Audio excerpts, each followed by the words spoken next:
The last serious relationship I had before my husband was, it was bad, all right? It was toxic, to say the least. It was one of those where there were, like, red flags from the beginning, and I shouldn't have been with the guy, but he was very tall. I shouldn't have dated him. And I accidentally dated him for 6 years, and he was tall the whole time. The entire time, so don't judge me.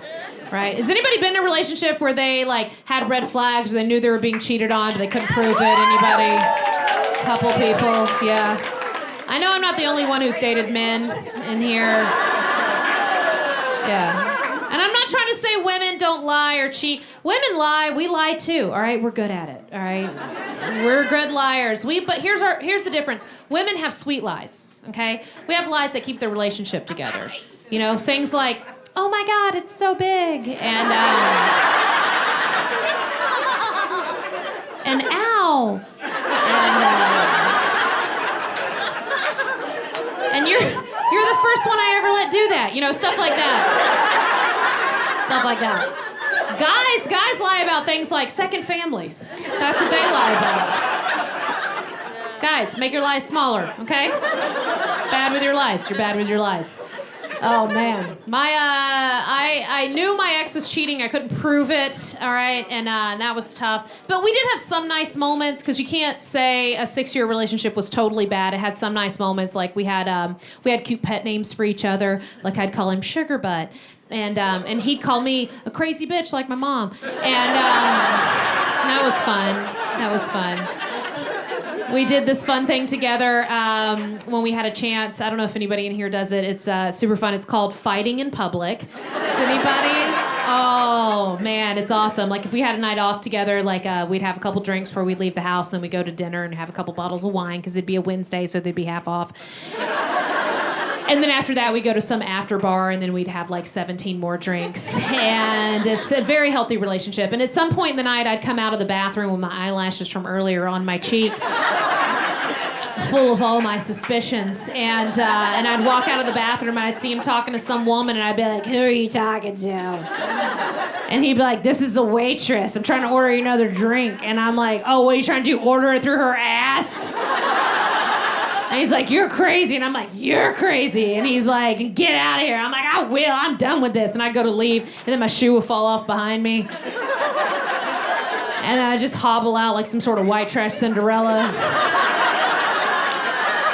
And then at some point, some sad bartender would have to come out and be like, oh my God, this again? And he'd be like, ma'am, could you please put your shoe back on? And I'd be like, that's not my shoe. That shoe says Forever 21 on it. And I'm fancy. I only wear Louboutins. And he'd be like, that's interesting, because this matches your other shoe. And you're the only shoeless bitch out here, so how about you put this on? Get in there and date that guy for another 3 years. And I did. The best part was when I caught him, though. Towards the end of the relationship, we came up with this other fun thing. When I'd wait for him to come home from his bar job, and I'd wait for him to go to drunk sleep, and then what I would do is I would wake up from fake sleeping.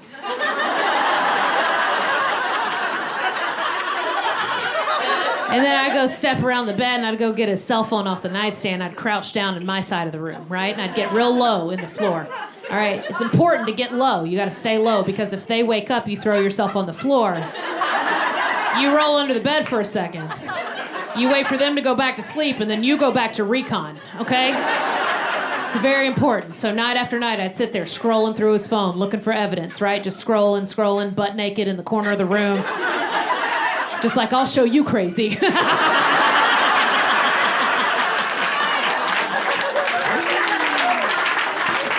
you.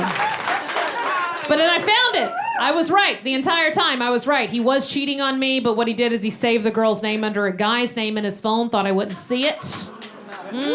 Tricky. So one night I see a message come through from a Jonathan, and I'm like, that's a weird text for a Jonathan to send to my boyfriend.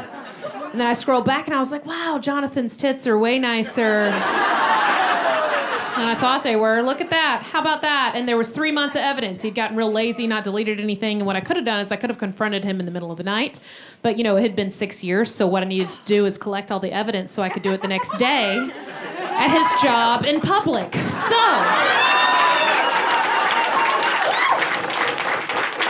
Nowadays, it's easier. We've got airdrops so much quicker. But what I had to do is I had to do the whole scroll, screenshot.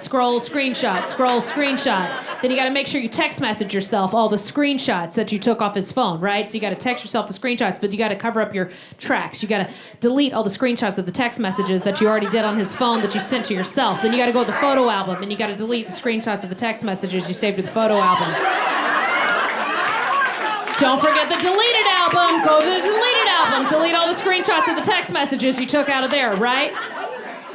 And I'm just telling you that to tell y'all how good it feels to be in a healthier place. Thank you. Thank you. It feels so good. It feels so good to be with someone whose phone I don't have to go through anymore, It feels good. It feels good. Thank you. I still do it, but it's just for sport. Nothing good in there, just mountain bikes. That's all I